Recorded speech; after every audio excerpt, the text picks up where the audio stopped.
Hello everyone, আজি আপোনালোকৰ ওচৰলৈ পিয়াজ আৰু আলুৰে বনোৱা এটা টেষ্টি পকৰি ৰেচিপি লৈ আহিছো আৰু লগতে আপোনালোক সকলোকে আকবা আদৰণি জনাইছো আসামিজ কিচেন চেনেললৈ। আজিৰ এই পিয়াজৰ পকৰি ৰেচিপিটো এটা ট্ৰেন্ডিং পকৰি ৰেচিপি হয়। এক নতুন পদ্ধতিত বনোৱা পিয়াজৰ পকৰিটো দেখিবলৈও ধুনীয়া হয় আৰু লগতে পকৰিটো খাবলৈও সোৱাদ লগা হয়। আশা কৰোঁ আপোনালোকে আজিৰ এই পকৰি ৰেচিপিটো নিশ্চয় ভাল পাব। তেনেহলে ভিডিঅটো শেষলৈকে চাই থাকিব। আজিৰ পিয়াজৰ পকৰি ৰেচিপিটো বনাবলৈ মই ব্যৱহাৰ কৰা ইনগ্ৰেডিয়েন্টছখিনি আপোনালোকে স্ক্ৰীনত দেখিবলৈ পাইছে। মই 5টামান সৰু সৰু পিয়াজ বাকলিখিনি কাটি এৰুৱাই লৈছো আৰু এই পিয়াজ কেইটা ধোৱাৰ পিছত পানীখিনি ভালদৰে শুকুৱাই লৈছো। এতিয়া পিয়াজ কেইটা মাজেৰে ফালি কাটি লম। এই পিয়াজ কেইটা এনেকৈ দীঘলীয়া আৰু মিহি মিহিকৈ কাটি ল'ব লাগিব। এই ৰেচিপিটোৰ বাবে পিয়াজখিনি এনেকুৱা সৰু সৰু সাইজৰ ললে বনাবলৈ ভাল হয়। পিয়াজখিনি এনেকৈ দীঘলীয়াকৈ কাটি ললো। এতিয়া পিয়াজৰ টুকুৰাখিনি হাতেৰে এইদৰে মুহাৰি মুহাৰি ভাঙি লৈছো। পিয়াজৰ টুকুৰাবোৰ এনেকৈ মুহাৰি মুহাৰি এৰুৱাই বেলেগ বেলেগ কৰি ল'ব লাগিব। এতিয়া ইয়াতে অলপ মছলা মিলাই লম। পিয়াজৰ টুকুৰাখিনিত আধা চামুচ হালধি দি ললো। জলকীয়া গুড়ি আধা চামুচ দিছো। ধনিয়া গুড়ি আধা চামুচ দিলো আৰু জিৰা গুড়ি আধা চামুচ দিছো। লগতে মিহিকৈ কাটি লোৱা কেঁচা ধনিয়া পাত অলপ দি দিছো আৰু দিলো 5 চামুচ কেঁচা পিঠাগুড়ি বা চাউলৰ গুড়ি। এতিয়া গোটেইখিনি ভালদৰে এবাৰ সানি লম। এই পিঠাগুড়িটো মই দোকানত কিনিবলৈ পোৱা পেকেটৰ পিঠাগুড়িটো ব্যৱহাৰ কৰিছো। আসলতে পিঠাগুড়ি বা চাউলৰ গুড়ি অলপ মিলাই ললে পিয়াজৰ পানীখিনি ভালদৰে শুকাই আহে আৰু তেতিয়া পকৰিখিনি ধুনীয়া মচমচীয়া হ'ব। এতিয়া পিয়াজখিনিত 4 চামুচ বেচন দি ললো। আকৌ এবাৰ গোটেইখিনি মিলাই লম আৰু এতিয়া এই পিয়াজৰ মিশ্ৰণখিনি অলপ সময় ৰাখি দিম আৰু এইফালে ডাঙৰ বাটি এটা 3টা সিজাই লোৱা আলু লৈছো। আলুকেইটা কাটা চামুচ এখনেৰে হেঁচি হেঁচি ভাঙি লৈ ভালদৰে পিটিকি লম। আলুখিনি মিহিকৈ পিটিকি ললো। এতিয়া আলুখিনিত 1 চামুচৰ 3/4 ভাগ জলকীয়া গুড়ি দি দিলো। গৰম মছলা আধা চামুচ দিছো আৰু আধা চামুচ চাট মছলা দি দিছো।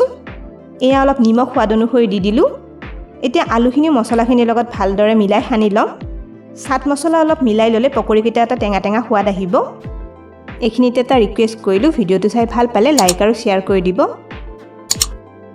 আপোনালোকৰ যিসকলে আমাৰ চেনেলটো এতিয়ালৈকে সাবস্ক্ৰাইব কৰা নাই তেওঁলোকক আমাৰ চেনেলটো সাবস্ক্ৰাইব কৰিবলৈ ৰিকুৱেষ্ট কৰিলো আৰু কাষতে থকা বেল আইকনটো টিপি নটিফিকেশ্যন অল কৰি দিব। এইখিনি মই ভালদৰে সানি ললো। এতিয়া আলুখিনিৰ পৰা অলপ অলপ আলু হাতেৰে মুঠি মাৰি লৈ সৰু সৰু লাৰু বনাই লম। চাওক এনেকুৱা সৰু সৰু লাৰু বনাই ল'ব লাগিব। চাওক আলুৰ লাৰু কেইটামান একেলগে বনাই লৈ প্লেট এখনত লৈ লৈছো আৰু এইখিনি পিয়াজৰ মিশ্ৰণখিনি লৈছো। পিয়াজখিনিত জোখমতে অলপ নিমখ দি লম। এই পিয়াজৰ মিশ্ৰণটোত নিমখখিনি আগতে সানি থলে পিয়াজখিনিৰ পৰা পানী উঠে, সেইবাবে নিমখখিনি মই পিছত সানি লৈছো। এইফালে সৰু বাটি এটা 2 চামুচ ময়দা লৈছো। ময়দাখিনিত অলপ পানী দি লম। এতিয়া ময়দাখিনি ভালদৰে গুলি গুলি এটা পাতল ঘোল বনাই লম। আপোনালোকে ইয়াতে ময়দাৰ ঘোলৰ সলনি এটা কণী ভাঙি লৈ তাৰ বগা অংশখিনিও ব্যৱহাৰ কৰিব পাৰে। ময়দাখিনি মই ভালদৰে গুলি ললো। চাওক ময়দাৰ ঘোলটো এনেকুৱা পাতলকৈ বনাই ল'ব লাগিব। ঘোলটো বেছি ডাঠ হ'লে আৰু অলপ পানী মিলাই ল'ব পাৰিব। এতিয়া ময়দাৰ ঘোলটোত এটা আলুৰ লাৰু দি ললো। এইদৰে চামুচেৰে এবাৰ লৰাই দিছো। তেতিয়া ময়দাৰ ঘোলটো লাৰুটোত ভালদৰে লাগি ধৰিব আৰু এই লাৰুটো লগে লগে উঠাই লম। এতিয়া লাৰুটো উঠাই লৈ পিয়াজৰ মিশ্ৰণখিনি দি ললো। লাৰুটোত পিয়াজখিনি ভালদৰে এবাৰ সানি লম আৰু এতিয়া হাতেৰে এইদৰে চেপি চেপি ললে পিয়াজৰ মিশ্ৰণটো আলুৰ লাৰুটোত ভালদৰে লাগি ধৰিব। চাওক এইদৰে মই আলু পিয়াজৰ পকৰিটো বনাই ললো। মই কেইটামান পকৰি বনাই প্লেট এখনত লৈ লৈছো। এতিয়া এইখিনি ভাজিব দিম। লোহাৰ সৰু কেৰাহী এটাত ৰিফাইন তেল অলপ গৰম কৰি লৈছো।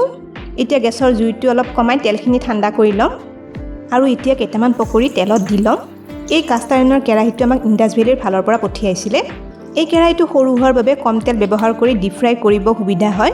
আপোনালোকে ইণ্ডাছ ভেলীৰ যিকোনো বাচন বৰ্তন কিনিবৰ বাবে ডেছক্ৰিপশ্যনত দিয়া লিংকটো ক্লিক কৰি কিনিব পাৰে আৰু আসামিজ কিটচেন কুপন কোডটো ব্যৱহাৰ কৰিলে 12% ৰেহাই পাব। এতিয়া পকৰিকেইটা কম জুইত অলপ সময় ভাজিব দিম।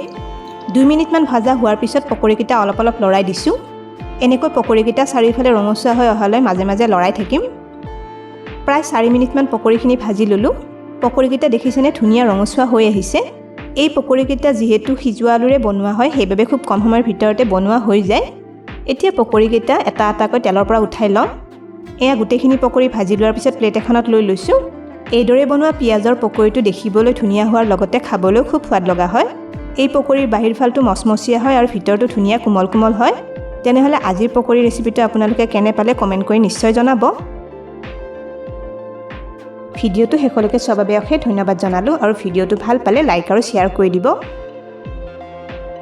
স্ক্ৰীনত দেখা পোৱা ৰেচিপিকেইটা চাবলৈ মই ৰিকমেণ্ড কৰিলোঁ। ভিডিঅ'কেইটা চাবলৈ ৰেচিপিটোৰ ফটোখনৰ ওপৰত ক্লিক কৰিলেই হ'ল। তেনেহ'লে আজিলৈ আহিছোঁ, আকৌ লগ পাম আৰু এটা নতুন ৰেচিপি ভিডিঅ'ৰ সৈতে।